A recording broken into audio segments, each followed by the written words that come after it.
back, guys, and today we'll be reviewing the original Mad Max movie that came out in 1980, I believe. So this movie was made by an independent filmmaker at the time, but for the life of me, I can't remember his name. So that's always a good one. This is the second installment of a movie I've never seen, but Porter's going to explain it to me. George Miller, that was the director's name. He directed the newer Mad Max movie, Fury Road. He did Road Warrior. Any Mad Max movie, pretty much, I think he directed. So basically what happens is, I think it's the beginning of anarchy in Australia, where like this is the beginning of a post-apocalyptic world. Something's going on, but they haven't explained what it is. And so the police force has completely changed, where like it's just guys driving around in muscle cars that have like leather jackets that are the police force in Australia. And so basically, the first half of this movie I think is really rough to get through. The second half, a lot more enjoyable, in my opinion. But the first half is Mel Gibson's a cop. It builds like 5-10 minutes into a chase scene where he finally like takes someone down, and then I think that just like one of his friends that he's working with ends up dying or gets severely injured, crippled by this biker gang.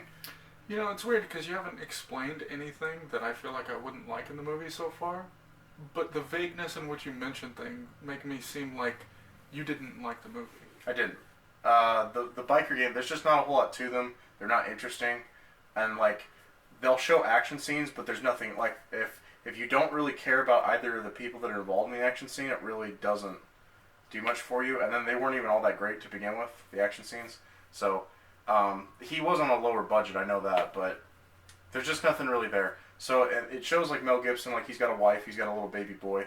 So they're showing that, they're trying to set that up.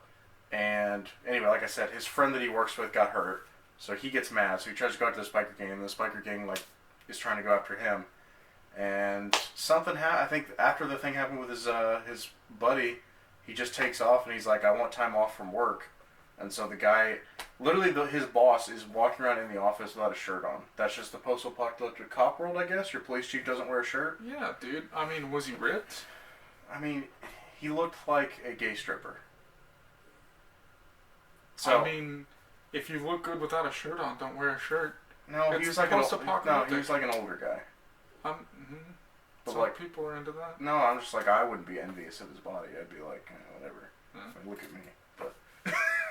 But so basically Mel Gibson leaves, and then like he goes on a little trip, like a family trip, like in the country, with his wife and his kid.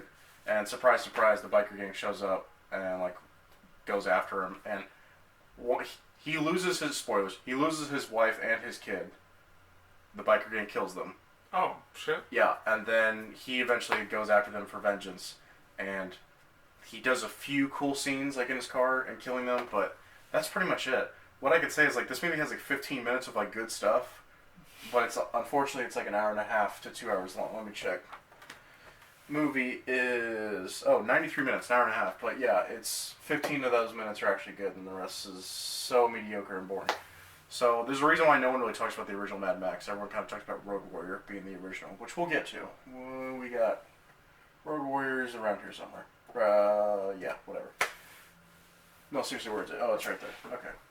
Yeah, we'll get to Road Warrior, which is an actual, like, legit good movie, but this one, no. So I would say, if I had to give my rating, what's your rating? I haven't seen it. I haven't seen it. I would say avoid this movie. Do not pay for this movie.